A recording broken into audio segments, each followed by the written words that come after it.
Hi all, welcome to today's video. അപ്പോൾ നമ്മൾ ഇന്ന് നോക്കുന്നത് ബ്ലഡിനെ കുറിച്ചാണ്. അപ്പോൾ നമുക്ക് നോക്കാം. രക്തം എന്ന് പറയുന്നത് ബ്ലഡ് ഒരു ദ്രാവക സംയോജക കലയാണ്.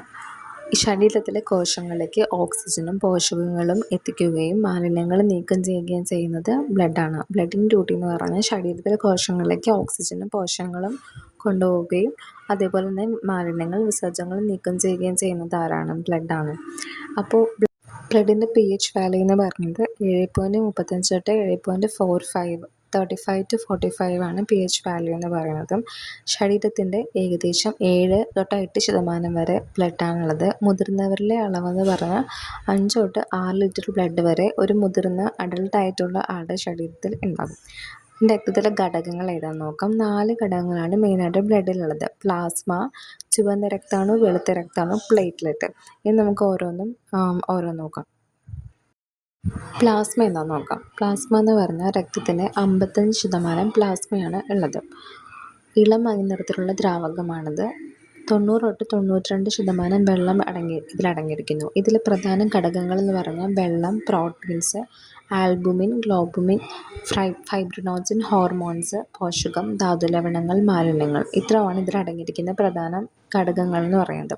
ഇതിൽ പ്രവർത്തനം എന്താണെന്ന് വെച്ചാൽ പ്ലാസ്മ എങ്ങനെ പ്രവർത്തിക്കുകയെന്ന് വെച്ചാൽ പോഷകങ്ങൾ വഹിക്കുന്നു, ഹോർമോണുകൾ എത്തിക്കുകയും ശരീരോഷ്മാവ് നിയന്ത്രിക്കുകയും രക്തസമ്മർദ്ദം നിലനിർത്തുന്നു. അതായത് ശരീരത്തേക്ക് പോഷകങ്ങൾ വഹിക്കുന്നതും ഹോർമോണുകളെ എത്തിക്കുന്നതും ശരീരോഷ്മാവ് നിയന്ത്രിക്കുന്നതും രക്തസമ്മർദ്ദം നിലനിർത്തുകയും ചെയ്യുന്നത് പ്ലാസ്മയുടെ ധർമ്മമാണ്.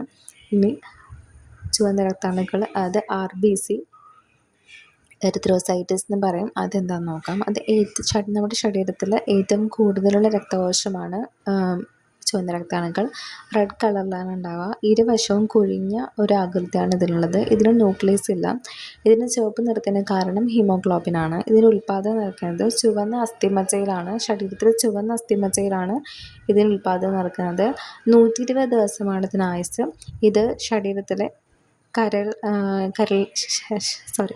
ശരീരത്തിലെ അവയവമായ കരളിലെ പ്ലീഹ എന്ന് പറയുന്ന സ്ഥലത്താണ് ഇത് നശിച്ചു പോകുന്നത്.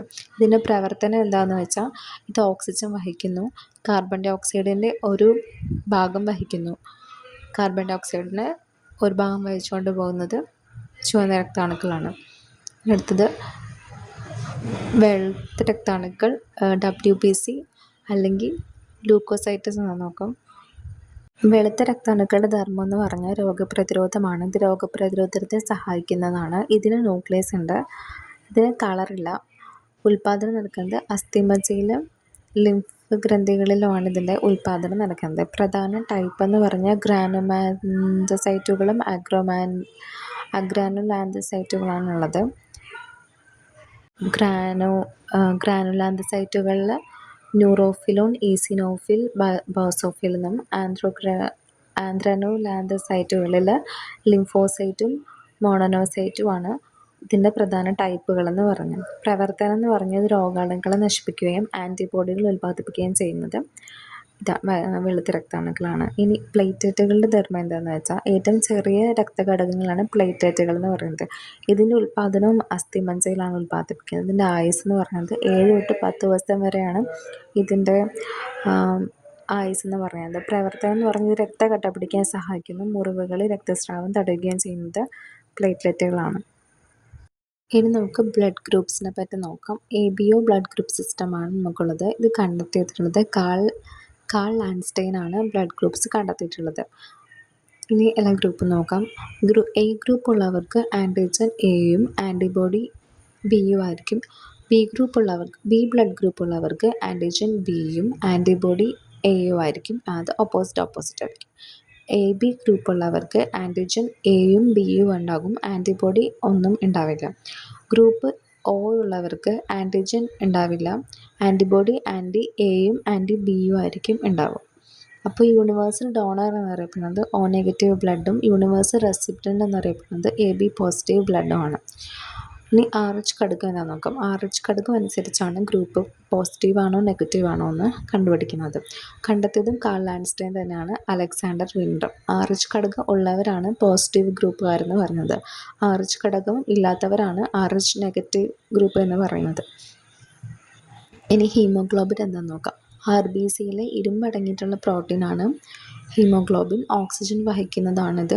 നമ്മൾ നേരെ ചുവന്ന രക്താണുക്കളെ പറ്റി പറഞ്ഞില്ലേ, അതാണ്. ഇത് കുറയുമ്പോൾ ഉണ്ടാകുന്ന ഡിസീസാണ് വിളർച്ച എന്ന് പറയുന്നത്.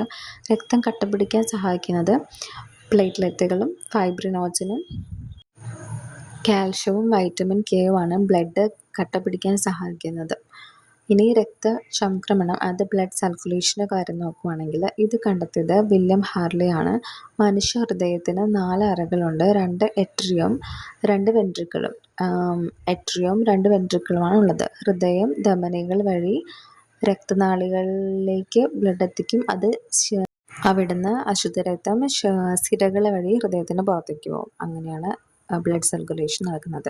ഇനി പ്രധാന രോഗങ്ങൾ, ബ്ലഡ് ഡിസോർഡേഴ്സ് എന്താണെന്ന് നോക്കാം. വിളർച്ച, അനീമിയ ഉണ്ടാകുന്നത് ഹീമോഗ്ലോബിൻ്റെ കുറവ് കൊണ്ടാണ് അനീമിയ ഉണ്ടാകുന്നത്. ലുക്കീമിയ ഉണ്ടാകുന്നത് അർബുദമാണ്. WBC അനിയന്ത്രിതമായിട്ട് വർദ്ധിക്കുന്ന ഒരു അവസ്ഥയാണ് ലുക്കീമിയ എന്ന് പറയുന്നത്. ഹീമോഫീലിയ എന്ന് വെച്ചാൽ രക്തം കട്ടപിടിക്കാത്ത പാരമ്പര്യ രോഗമാണ് ഹീമോഫീലിയ. തലാസീമിയ എന്ന് വെച്ചാൽ പാരമ്പര്യ ഹീമോഗ്ലോബിൻ രോഗമാണ് തലാസീമിയ. അപ്പോൾ ഇത്രയും 4 രോഗങ്ങളാണ് പ്രധാനമായിട്ടും ബ്ലഡ് സംബന്ധിച്ചുള്ളത്. അനീമിയ, ലുക്കീമിയ, ഹീമോഫീലിയ, തലാസീമിയ എന്ന് പറഞ്ഞിട്ടുള്ള 4 അസുഖങ്ങളാണ് ബ്ലഡിനെ സംബന്ധിച്ചിട്ട് ഉള്ളത്. ഇതിൽ ഹീമോഫീലിയയും തലാസീമിയയും പാരമ്പര്യ രോഗങ്ങളാണ്.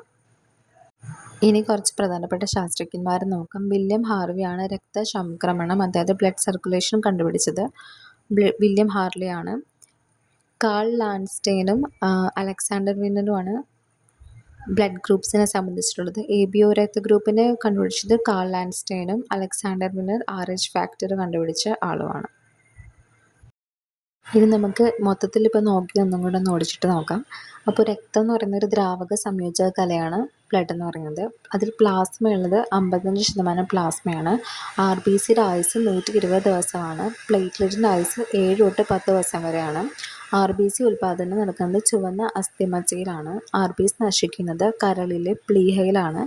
യൂണിവേഴ്സൽ ഡോണർ എന്നറിയപ്പെടുന്നത് O നെഗറ്റീവും യൂണിവേഴ്സൽ റെസിപ്രൻ്റ് എന്നറിയപ്പെടുന്നത് AB പോസിറ്റീവുമാണ്.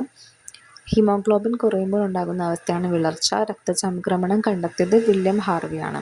അപ്പോൾ ഇത്രയാണ് നമ്മളിന്ന് പഠിച്ചത്. PSC പരീക്ഷയിൽ പതിവായിട്ട് ചോദിക്കുന്ന ക്വസ്റ്റ്യൻസും കൂടി ഞാൻ ആഡ് ചെയ്തിട്ടുണ്ട്.